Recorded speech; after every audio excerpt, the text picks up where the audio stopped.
¿Saben lo que me quita el sueño? La vejez. Nadie se libra de esto. Por mucho que hagamos ejercicio, que comamos sano, que intentemos cuidar nuestro cuerpo lo más posible, es inevitable saber que mientras más crecemos, mientras más pasan los años, ese cuerpo que alguna vez creímos nuestro aliado nos juega malas pasadas. Y esto lo podemos ver, por ejemplo, en cuántas visitas hacemos al baño, mientras pasa el tiempo, o por ejemplo el olvido de las llaves, o asegurarnos si hemos echado seguro a nuestra puerta 2 o 3 veces. La vejez es inevitable y por lo mismo a veces es bastante temida. Y no hablo, por ejemplo, de cómo el mundo considera a los viejos. ¿Venerables? Sí. Sabios la mayoría de las veces. Pero también para la mayoría de nosotros, asexuales y débiles. Un viejo que quiera disfrutar la vida, que no se ajuste a lo que esperamos de él, al menos en la cultura occidental y para mucha gente, es un viejo ridículo, un viejo que no entiende su situación.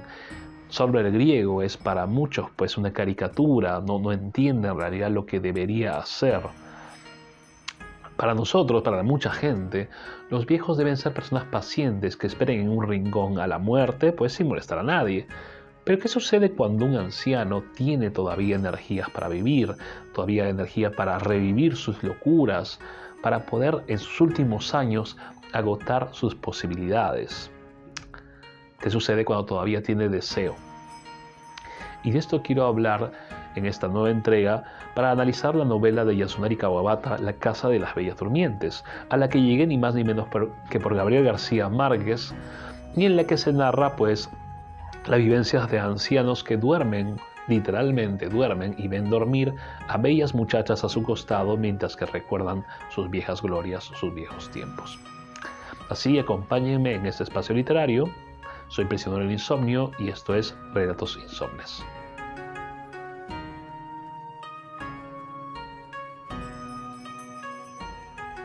La novela es breve, 122 páginas, al menos en la edición que leí, que es la MC, pero no nos dejemos engañar por la cantidad de páginas, que muchas veces es solamente un engaño, ¿no? Básicamente nos hace subestimar el libro que tenemos al frente. Desde el primer momento, desde las primeras páginas, supe que esta novela iba a ser un reto. No quizá a nivel de lenguaje, pero sí a nivel de profundidad y a nivel de las reflexiones que me iba a lanzar. La novela cuenta la historia del viejo Eguchi, un anciano, un casi anciano japonés, y está terminando la madurez, que acude por recomendación de un amigo a una casa en la cual una mujer entrada en la cuarentena, que es descrita como sin atractivo en absoluto, le dice cuál es la atracción allí, y es que él puede dormir, los clientes pueden dormir, literalmente dormir, al costado de muchachas narcotizadas que no se van a despertar con nada. Las condiciones son simples. Ellos pueden acariciar a las muchachas, pueden dormir con ellas, pueden verlas dormir, pero nada más. Cualquier otro acto está prohibido, y de hecho la mujer le dice a Eguchi que ella no teme porque la gente es de confianza. Ahora, ¿qué significa de confianza? ¿Y por qué esta afirmación ofende a Eguchi? Para analizarlo tenemos que ver, como dije, que quien le recomendó esta casa al protagonista fue un anciano amigo suyo, una persona mucho más, cuesta abajo en la colina de la vida, una persona que por lo mismo ya sabe las renuncias, o mejor dicho, las pérdidas a las que se ven sometidas las personas una vez entradas en años. Eguchi se siente ofendido porque, a pesar de que casi tiene 70 años, no se considera ni impotente ni anciano. Cree todavía tener fuerzas, se siente con todavía las fuerzas para gozar de una mujer, se siente un hombre todavía viril, potente. Pero también, y así mismo, va a comenzar a probar, por curiosidad al principio, ¿no? Y también para tratar de aclarar por qué sigue yendo a la casa, ¿no? Probar no solamente las tentaciones ligadas a este no tocar, sino a la vez va a comenzar a, justamente como una piedra que cae en un lago, y crea ondas expansivas en el agua, ¿no? Comenzar a acceder cada vez más a, cómo no, sus recuerdos. Los recuerdos de su juventud, recuerdos ligados obviamente a un pasado que podríamos decir está en vías de no pertenecerle más. Aquí debo hacer una aclaración. Cuando era mucho más joven, la verdad detestaba a los ancianos, ¿no? Verlos subir pues lentamente a un bus me ponía de mal humor, sobre todo porque pensaba que me iban a pedir el asiento, me estresaba, ¿no? Los consideraba renegones, bastante arrogantes, ¿no? Siempre malhumorados. Pero la novela me hizo pensar en algo, y es que quizá muchos ancianos están constantemente de mal humor porque no hay nada peor que perder la juventud, perder los años, la vida sin darte cuenta, así, tan rápido. Y que quizá lo que yo sentía hacia ellos era una proyección, era básicamente saber, entender de manera oscura en lo que me iba a convertir en algún momento, en lo que todos nos vamos a convertir. Quizá esta antipatía era miedo, miedo disfrazado, miedo a los años. Pero la novela sobre todo me hizo reflexionar en la desgracia que está ligada a ser un anciano solitario. Sobre todo en la prohibición del amor y la pasión, ¿no? Dos componentes, pues dos, ¿cómo se llama? Emociones que están ligadas más que todo a la juventud. Podemos ver a dos ancianos darse un beso, pero el beso tiene que ser casto, un piquito, ¿no?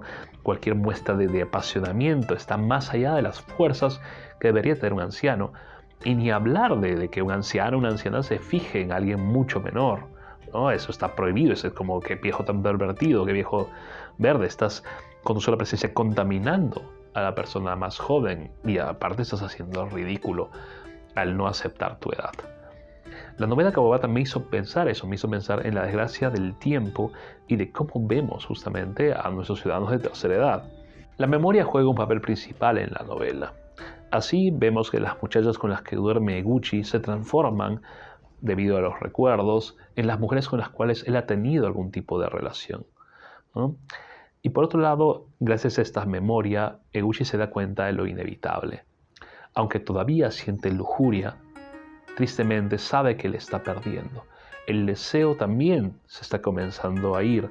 Por lo tanto, el trecho que lo separa de esos ancianos amigos suyos que le comunicaron pues, la existencia de esta casa no es ni más ni menos muy amplio. En realidad es poco lo que lo separa de esta pues, pérdida, por así decirlo, de la pasión. Al mismo tiempo podemos ver que Eguchi se divide, se constituye para nosotros entre lo que es el deseo y la desesperación, entre el miedo y la añoranza. Por eso mismo podemos decir que su trecho hacia la casa de las bellas durmientes es el final de una etapa de su vida, pero al mismo tiempo un nuevo comienzo.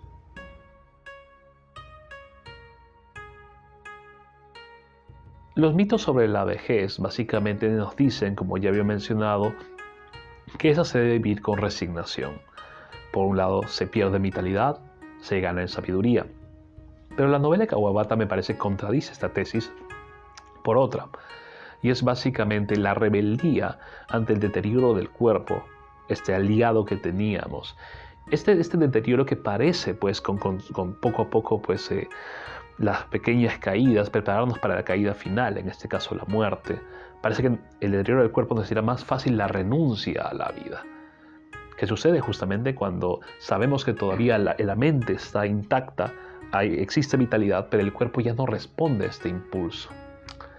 Y así como, por otro lado, un niño despierto, pues un niño muy maduro para su edad, nos genera desconfianza, un anciano lleno de vida nos produce rechazo, incluso asco en algunos casos. Y creo que esto es lo que más que todo preocupa a Eguchi. El divorcio, la separación entre la mente y el cuerpo, que en realidad separados no están. Amantes desfilan frente a los ojos de Eguchi mientras yace con una muchacha diferente cada noche. Recuerda, por ejemplo, a su hija mayor en algún momento, a su hija favorita, mientras yace junto a una muchacha. Recuerda a una joven dulce con la que anduvo un tiempo hasta que ella cortó el lazo con él y se casó. Junto a otra muchacha bajita y de cuerpo bien formado, recuerda a la última amante que tuvo, porque Eguchi está casado. Una amante de cuerpo, pues era una amante que era mamá, sin embargo no tenía huellas de maternidad en el cuerpo, y a la que conoció cuando él estaba bien entrado en la sesentena y la mujer tenía 30 años. Estos recuerdos, como digo, el vehículo para recordar son estas muchachas que duermen a su lado. Las mujeres dormidas son la leña necesaria para avivar el fuego de sus recuerdos, lo que desatan en Gucci no solo la nostalgia, también una revisión de su vida, y como toda revisión, son necesarias las preguntas y la interpretación. La primera, la más urgente, ¿estarán vivas estas mujeres? Para a continuación formular la que mueve nuestra vanidad, incluso en el ocaso de nuestra existencia, o tal vez más aún por eso. ¿Habrán pensado en mí? Mientras pasaba las páginas me sentí envejecer, me sentí Eguchi, y también entendí lo que un amigo me dijo una vez cuando hablamos de la edad en la que uno debía considerar casarse. Pues yo ya pienso que con esta enamorada debería hacerlo. Me da terror envejecer solo, me dijo. Bien estaba en la treintena igual que yo. Eguchi está casado, su esposa aún vive, aunque casi no es mencionada.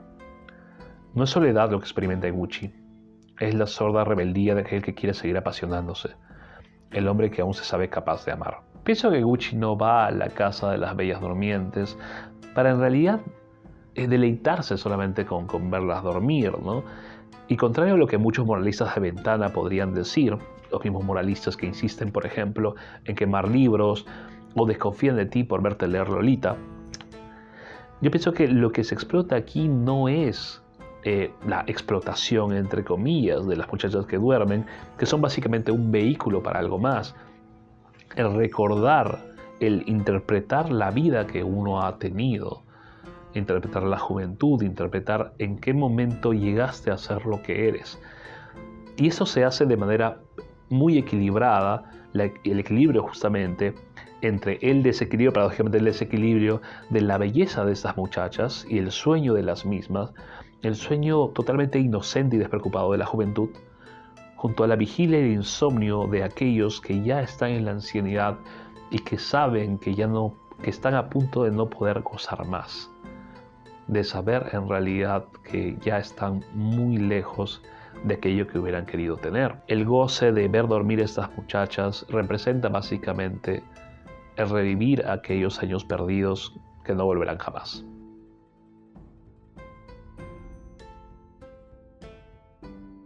Como dije al principio, fue gracias al autor de 100 años de soledad que llegué a la novela de Kawabata. A mis 19 años me regalaron 12 cuentos peregrinos y ese relato El avión de la Bella Durmiente, en donde aparece la siguiente referencia.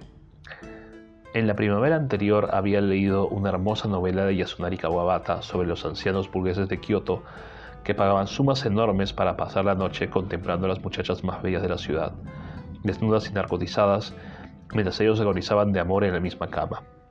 No podían despertarlas ni tocarlas y ni siquiera lo intentaban, porque la esencia del placer era verlas dormir. Debo aceptar que a mis 19 años la idea de dormir, realmente dormir nada más con una mujer, me parecía una pérdida de tiempo. Pero cuando ya leí la novela de Kawabata en mis 30 años, comprendí mejor el asunto. Y de hecho, la novela tiene una frase que es cualquier inhumanidad con el paso del tiempo se transforma en humana, que yo siento es bastante adecuada, porque así como esta frase puede describir cualquier tipo de acto, pienso yo que nos terminamos acostumbrando a ciertas cosas. Sin embargo, creo yo también a la vez que esta suerte de adaptación no llega a ser nunca total. Y podríamos hablar de que la vejez, dicen que la vejez es el periodo más largo de la vida. No sé si es el más largo, pero definitivamente debe ser el más tortuoso. Y por lo mismo, justamente una salida, una especie de protesta ante esta aclimatación, por así decirlo, debe ser recordar los días mejores, porque en realidad los que quedan para adelante no son muchos. Bien, recomiendo la novela, me parece muy buena, la verdad, Yasunari Kawabata. No se dejen llevar por la premisa, sobre todo en estos tiempos convulsos de lo políticamente correcto. La novela no trata acerca de ultrajes o qué sé yo, más bien es una reflexión sobre la ancianidad. Y recomiendo mis redes sociales, como siempre, Relatos Insomnes, denle like, denle la campanita, denle like, suscríbanse al canal, me ayudarían mucho, comenten un libro que quieran que yo, pues, del cual yo hable. Y en mis redes sociales estoy como en Instagram como relatos_insomnes y en TikTok como relatos.insomnes. Y también pueden revisar mi canal hermano Prisionero del Insomnio por si desean ver algo sobre política peruana. Este ha sido Prisionero del Insomnio en Relatos Insomnes y les deseo buenas noches.